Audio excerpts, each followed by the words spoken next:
Kembali di Breaking News Kompas TV dan kita beralih ke informasi penangkapan terduga teroris yang dilakukan oleh Densus 88 di Kota Batu, Jawa Timur, Saudara. Tim Detasemen Khusus 88 Anti Teror Polri menangkap seorang warga di Kota Batu, Jawa Timur pada Rabu malam 31 Juli 2024. Densus 88 menangkap seorang terduga teroris di Kompleks Villa Syariah Bunga Tanjung, Kafling 34, Kelurahan Jeding, Kecamatan Junorejo, Kota Batu, Jawa Timur. Penangkapan dilakukan terkait dugaan jaringan terorisme. Kamis pagi 1 Agustus, kondisi rumah itu sudah diberi garis pengaman polisi dan beberapa polisi berjaga-jaga di kompleks ini.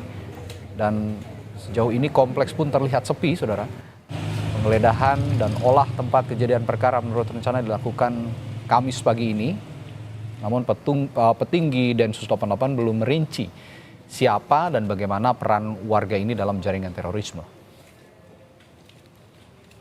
Visual yang Anda saksikan ini adalah visual terkini dari Kompleks Villa Syariah Bunga Tanjung, Kafling 34 di Kota Batu, Jawa Timur. Terlihat sudah terpasang garis polisi dan beberapa anggota kepolisian tampaknya juga sudah ada di dalam melakukan olah TKP. Dan penggerbekan sendiri dilakukan pada malam hari tadi. Namun seperti yang diinformasikan memang hingga saat ini belum ada informasi yang jelas yang masih juga kami gali dari lapangan. Apakah ini adalah terkait dengan jaringan terorisme yang sudah ada ataukah ada jaringan terorisme baru dan siapa sebenarnya sosok yang ditangkap atau digerebek oleh Densus 88 anti teror ini.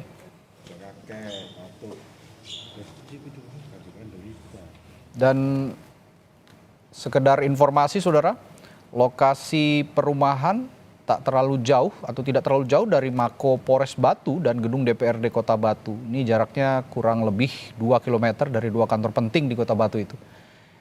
Jeding juga sendiri, kawasan Jeding ini berada di kawasan wisata sehingga kondisinya tidak terlalu sepi dari mobilitas masyarakat begitu kira-kira, dan tidak jauh dari tempat itu terdapat objek wisata Jatim Park 3, Predator Park, dan Batu Night Spectacular. Ini kawasan yang memang sehari-hari sebetulnya ramai. Cukup ramai karena berada di tengah Kota Batu. Dan jika kita merunut ke belakang, bukan kali ini saja Batu menjadi lokasi persembunyian tersangka teroris. Kalau kita ingat pada tahun 2005 silam, tersangka teroris yang paling dicari pada saat itu, Dr. Azhari, mengontrak rumah di perumahan Flamboyan, Kelurahan Songgokerto di Kota Batu. Dan di studio juga masih ada pakar hukum pidana dari Universitas Tarumanegara, dan saat ini kita akan berbincang soal penangkapan teroris ini. Mas Heri, kalau Anda lihat sepertinya ada lagi terduga teroris yang ditangkap, dan kita masih ingat juga Kota Batu ini merupakan kota yang pernah menangkap seorang teroris akap begitu ya, bernama Dr. Azhari. Kenapa Kota Batu lagi kalau Anda melihat, Anda punya analisis khusus soal ini? Iya, kebetulan S1 saya menulis tentang tindak pidana terorisme. Gitu.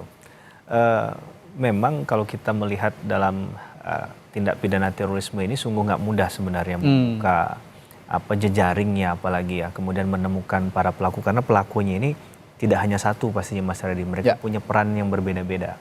Ada yang sebagai konseptor, ada yang eksekutor, kadang eksekutornya pun ada juga yang katakanlah dulu pengantin ya istilahnya. Istilahnya pengantin. Untuk mengambil seseorang yang rela melakukan apa saja yang kadang dimaknai sebagai tugas suci tadi, begitu, untuk melakukan tindak pidana terorisme.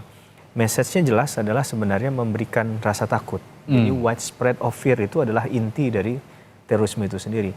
Apakah kemudian itu meledakkan sesuatu di tempat publik misalnya, atau hanya mengirimkan pesan saja sehingga menimbulkan ketakutan bagi orang untuk beraktivitas, itu sebenarnya juga bagian dari perbuatan teror juga. Nah, dalam hal ini tentu kita mengapresiasi langkah pihak Den 88 yang sudah berhasil menangkap terduga teroris, dan harapannya pelaku-pelaku kejahatan lain yang sampai sekarang belum ketemu juga bisa ditemukan nih. Karena ini kan baru terduga teroris saja udah bisa ditangkap, berarti dia belum melakukan apapun. Apalagi kalau ada pelaku kejahatan yang sudah melakukan. Contohnya Harun Masiku itu harusnya sudah bisa tertangkap juga nih, ya kan? Dalam konteks ini memang mereka mungkin ya secara kultur itu akan melihat bagian-bagian mungkin di Indonesia secara keseluruhan mengapa Dr. Azhari tadi warga negaranya kan mohon maaf bukan warga negara Indonesia. Betul. Kan? Warga negara Malaysia mengapa kemudian dia melakukan tindak pidana di Indonesia? Di Indonesia. Ini karena mungkin ada keterbukaan dari masyarakat kita terhadap orang yang datang dari luar. Nah, mungkin itu yang kadang celah-celah semacam itu yang dimanfaatkan oleh para pelaku kejahatan ya untuk melakukan tindakan-tindakan terorisme. Ya mungkin terlalu terbuka juga salah karena tadi itu bisa dimanfaatkan sebagai celah tadi. Nah, saya nggak bisa mengatakan bahwa mengapa batu yang menjadi orientasi mereka untuk melakukan tindak pidana, tapi perlu nanti akan jadi penelusuran oleh teman-teman Den88. Jadi ini tidak berhenti pada soal menangkap orangnya saja, sehingga tidak seperti pemadam kebakaran nantinya Mas Radi. Betul. Ada, ditangkap, selesai. Tidak begitu. Harus ditelusuri lebih jauh, bahkan pertanyaan Mas Radi tadi jadi kunci. Mengapa tempat ini kembali terulang kan? Sebagai tempat kejadian perkara di mana ditemukan adanya dugaan akan dilakukan tindak pidana terorisme ataupun pelaku teroris yang ditangkap saat ini. Maka ini harusnya didalami betul mengapa mereka kemudian ada di sana. Apakah mohon maaf, apakah memang orang yang tinggal di sekitar sana atau mereka orang yang di luar dari sana? Bagaimana mereka masuk? Bagaimana mereka kemudian dapat hidup berdampingan di sana tanpa diketahui? Agar ini bisa jadi early warning system ya, jadi reminder juga bagi yang lain, karena kejahatan-kejahatan semacam ini kan dia berada di tempat yang gelap, tapi aparat penegak hukumnya berada di tempat yang terang.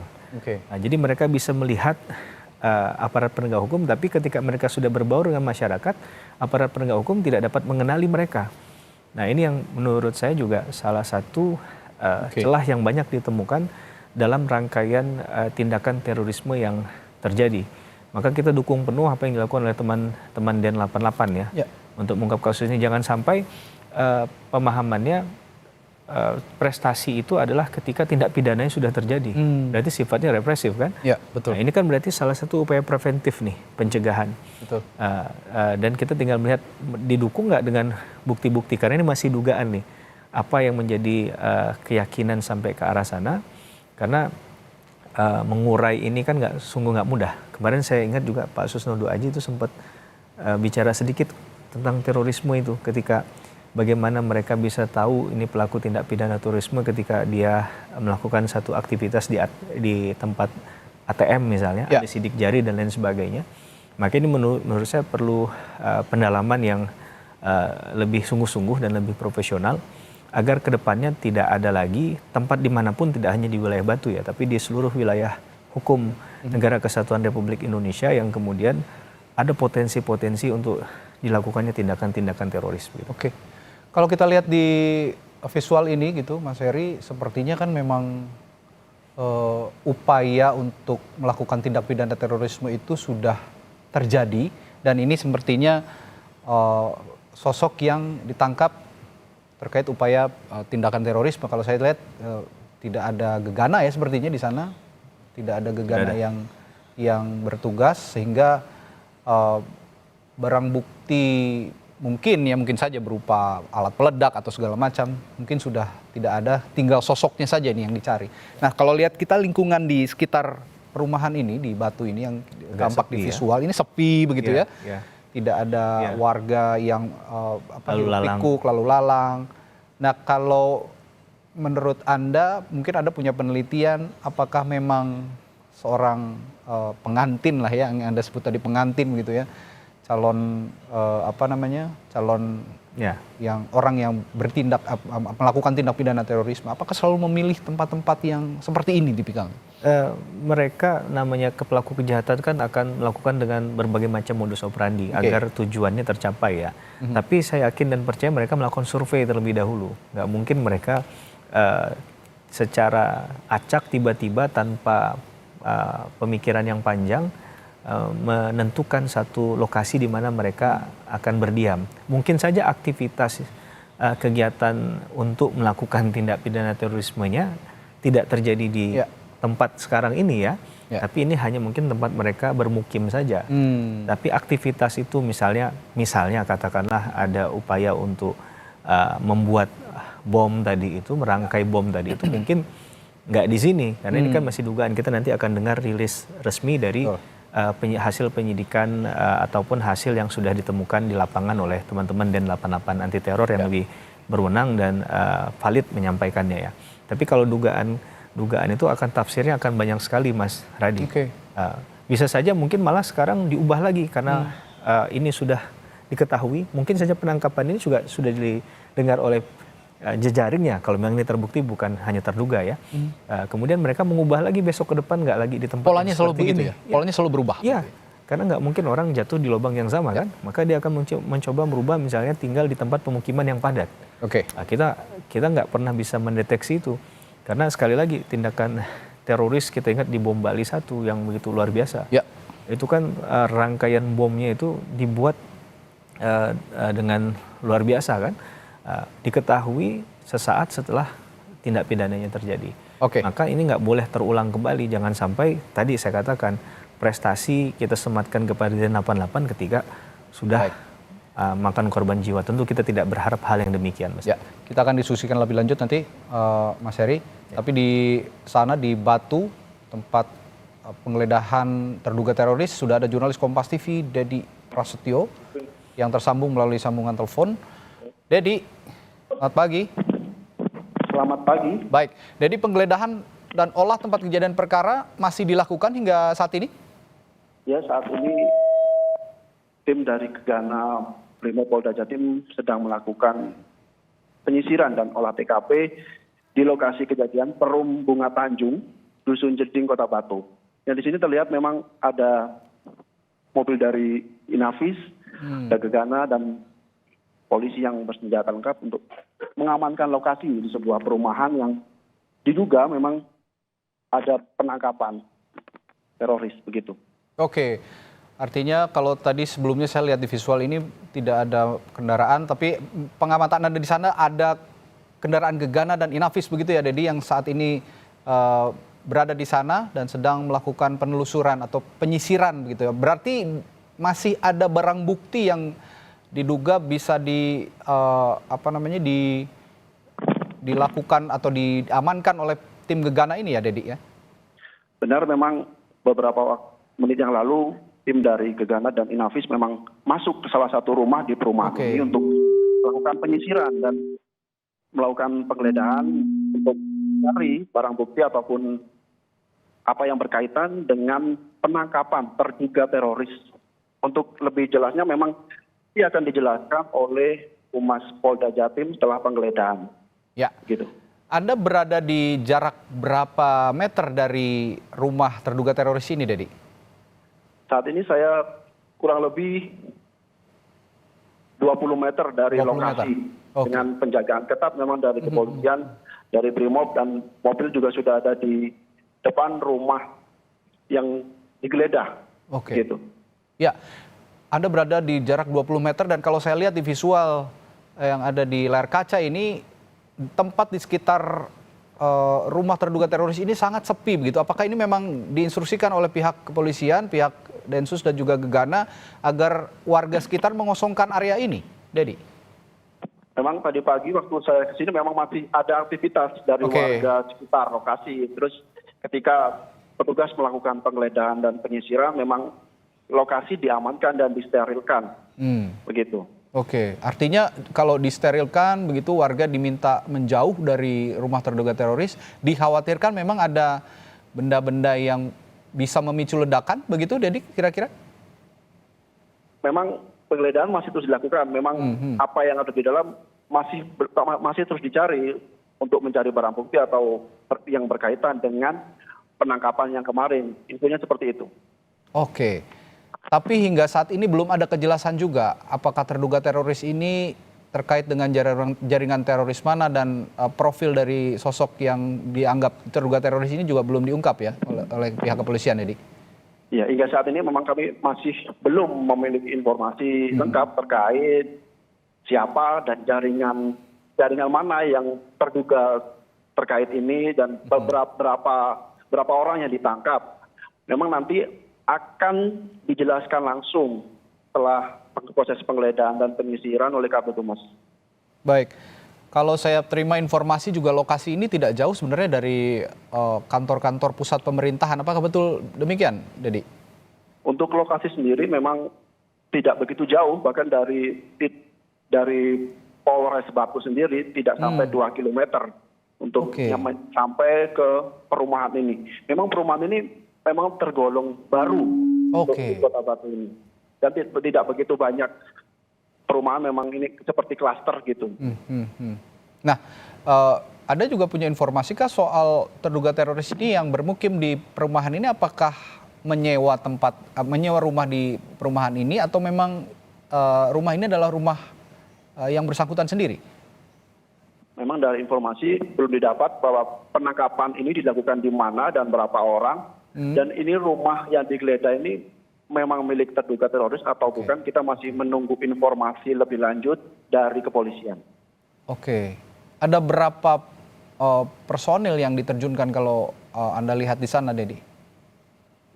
Dari pengamatan di sini memang cukup banyak ya, hampir 30-an personil yang berjaga di jalan raya memang ada, kemudian masuk ke perumahan ini, dan garis polisi dijaga oleh kepolisian, dan di dalam rumah pun juga ada kepolisian yang sedang melakukan penggeledahan dan inafis untuk mencari bukti-bukti dan apapun yang terkait dengan penangkapan terduga teroris di Kota Batu ini. Oke, Anda apakah sempat juga berbincang atau menggali informasi dari warga sekitar di komplek ini? Apakah aktivitas di dalam rumah terduga teroris ini bagaimana kesehariannya? Apakah sudah ada informasi dari warga sekitar soal itu?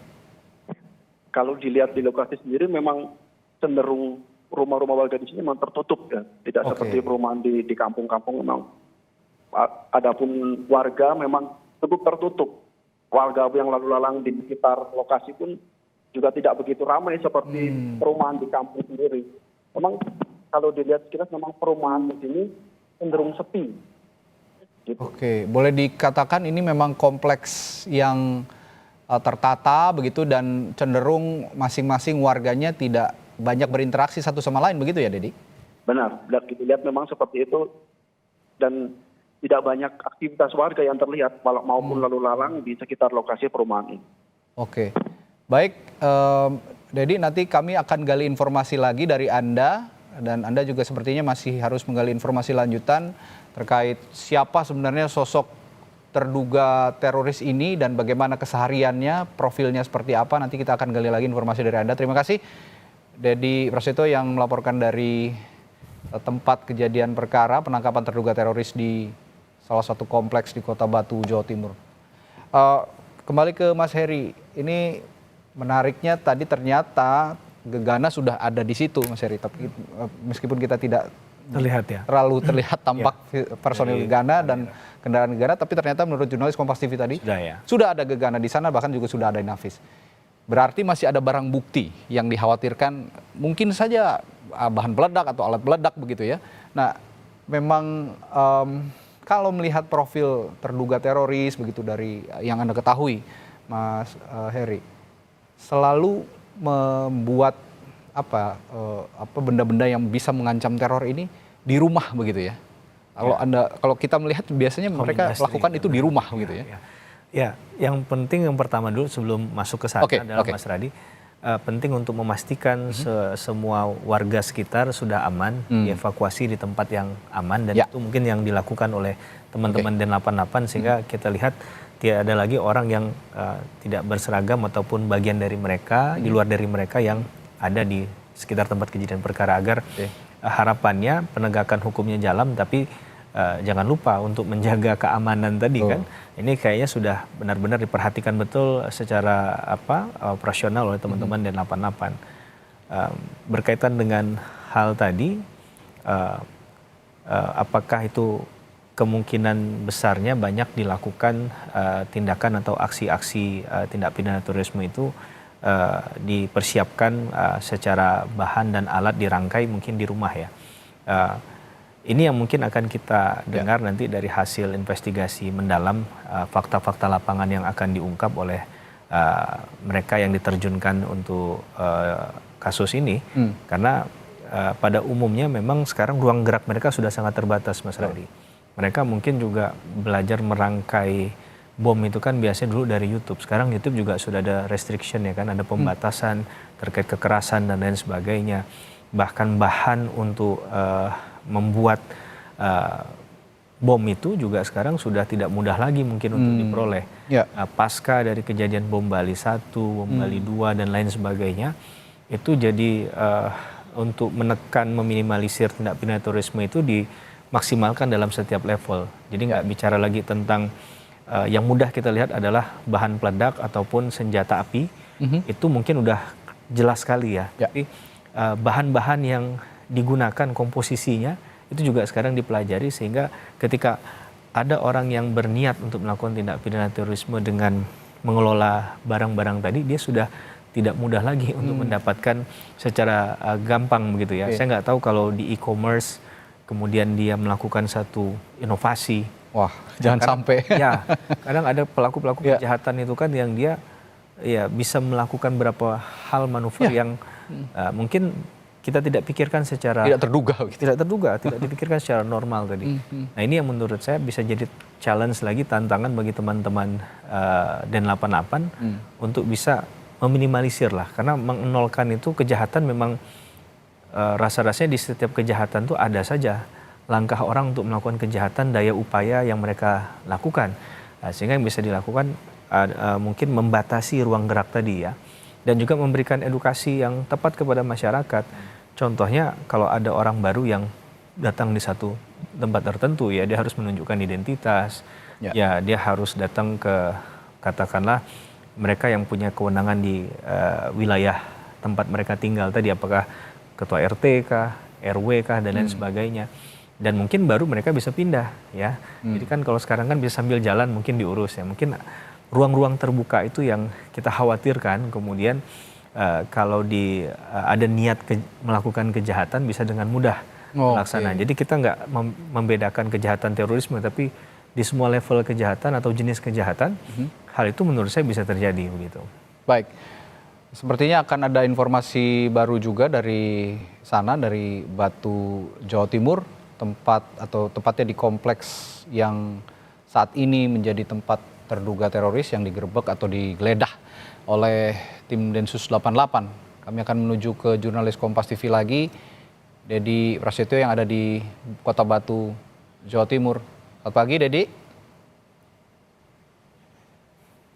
Ya, kami masih menunggu sambungan visual dengan jurnalis Kompas TV Dedi Prasetyo yang ada di Kota Batu, Jawa Timur. Saat ini memang kalau melihat pola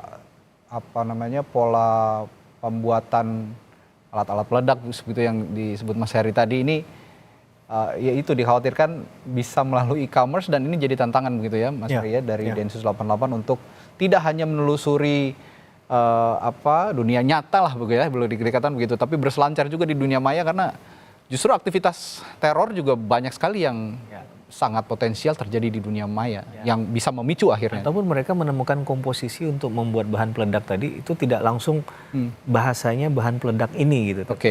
Dia bisa memecah-mecah kemudian disatukan ketika mereka merasa aman tadi. Nah ini kan menurut saya yang kadang kita sampaikan adalah satu kejahatan itu, pelaku kejahatan satu langkah lebih maju dari aparat penegak hukum, karena mereka kadang selalu berusaha untuk menginovasi, memodifikasi tindak pidana ataupun modus-modus operandi yang akan mereka jalankan. Gitu. Baik, kita akan kembali ke jurnalis Kompas TV lagi. Sepertinya sambungan sudah tersambung dengan Dedi Prasetyo. Selamat pagi. Selamat pagi, Radit. Ya, jadi ada informasi yang paling baru yang di sana yang bisa Anda jelaskan, atau memang ada aktivitas yang signifikan begitu yang bisa Anda laporkan? Ya, Tadi hingga saat ini memang bisa saya sampaikan di belakang saya memang petugas dari Brimo Polda Jatim dan tim Inavis masih melakukan penggeledahan dan penyisiran di lokasi yang diduga menjadi tempat terduga teroris yang infonya memang saya dapat kemarin malam dilakukan penangkapan terduga teroris. Dan saat ini memang Brimo Polda Jatim dan Gegana dan Inavis memang masih melakukan penyisiran di lokasi kejadian di rumah yang berada di Kota Batu ini. Dan memang beberapa waktu yang lalu memang polisi dan Brimob dan Inavis sudah melakukan datang ke lokasi, memang mensterilkan lokasi. Tentu warga sendiri memang dilarang untuk berada di lokasi kejadian, dan polisi sudah masuk ke dalam rumah untuk melakukan penggeledahan dan penyisiran terkait apapun yang bisa berhubungan dengan penangkapan terduga teroris di Kota Batu ini. Ya, kalau Anda mengatakan diksi penangkapan, artinya terduga teroris ini sudah ditangkap. Nah, keberadaan di terduga teroris ini ada di mana sekarang? Apakah masih ada di rumah ini atau sudah diamankan ke kantor polisi? Memang berdasarkan informasi yang saya dapat, memang penangkapan tersebut dilakukan kemarin malam, tapi untuk lebih jelasnya di mana dan berapa orang yang terduga ini memang masih menunggu keterangan lebih lanjut dari Kadif Humas Polda Jatim tadi. Oke. Ya, yang juga dikhawatirkan tadi juga saya sempat berbincang dengan pakar hukum pidana di studio, Dedi, bahwa sterilisasi yang dilakukan terhadap warga dikhawatirkan memang saat ini sedang dilakukan penyisiran, terjadi adanya hal-hal yang tidak diinginkan, termasuk potensi adanya ledakan kalau memang ada bahan peledak yang disimpan begitu kira-kira. Nah, kondisi warga di sana kira-kira ini sterilisasi dalam jarak berapa meter dari tempat kejadian perkara, Dedi? Ya, Radi, untuk saat ini saya memang berada kurang lebih 20-30 meter dari lokasi kejadian yang dipasang garis polisi. Memang waktu saya datang tadi itu memang masih ada aktivitas warga di lokasi perumahan ini. Namun setelah tim Gegana datang dan akan melakukan penyisiran dan penggeledahan, memang sebagian warga diminta untuk keluar dan lokasi ini memang disterilkan. Setelah ada penggeledahan ini memang apapun bisa terjadi ketika ada penggeledahan di sini. Untuk itu polisi mengamankan lokasi agar memang saat melakukan penggeledahan polisi lebih fokus dan mencari apapun yang terkait dengan penangkapan terduga teroris ini.